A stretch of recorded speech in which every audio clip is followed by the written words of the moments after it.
सावन कावर किन बाजार से चले के बा जल ढारे पहिला सोमार से बोल बम बोले के बा सुना बड़ी प्यार से भंगिया तू पीस ली हो कह यार से दो चिलम धुकला धुआं जन फूकला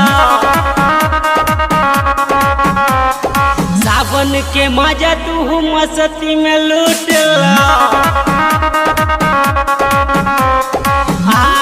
सावन कावर किन ला बाजार से चले के बा जल ढारे पहिला सोमार से बोल बम बोले के बा सुना बड़ी प्यार से भंगिया तू पीस ली हो कह यार से दो चिलम ढुकला धुआं जन फूकला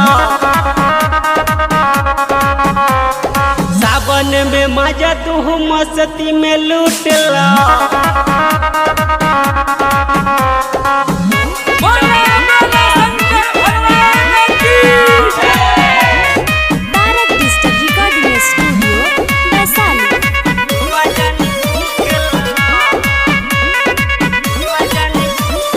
बाबा के तू गाना बजा बना हो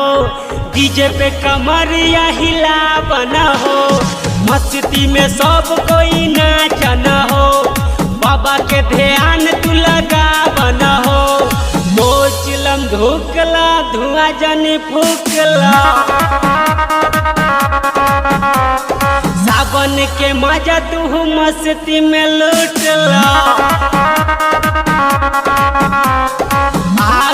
सावन कावर किन ला बाजार से चले के बा जल ढारे पहिला सोमार से बोले के बा बोल बम सुना बड़ी प्यार से भंगिया तू पीस ली हो कह यार से दो चिलम धुकला धुआं जन फूकला सावन में मजा तू मस्ती में लूटला।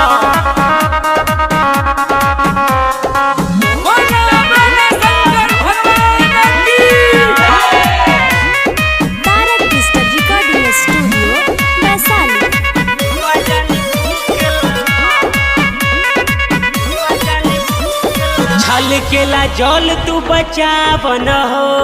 बाबा के कवरिया दबा बना हो धीरे धीरे झूम के तू चल न हो पर कसवा के हेल्प तनी कर न हो दो चिलम धुकला धुआं जन फूकला सावन में मजा तू मस्ती में लूटला। सावन कावर किन ला बाजार से चले के बा जल ढारे पहिला सोमार से बोल बम बोले के बा सुना बड़ी प्यार से भंगिया तू पीस ली हो कह यार से दो चिलम धुकला धुआं जन फूकला सावन में मजा तू मस्ती में लूटला।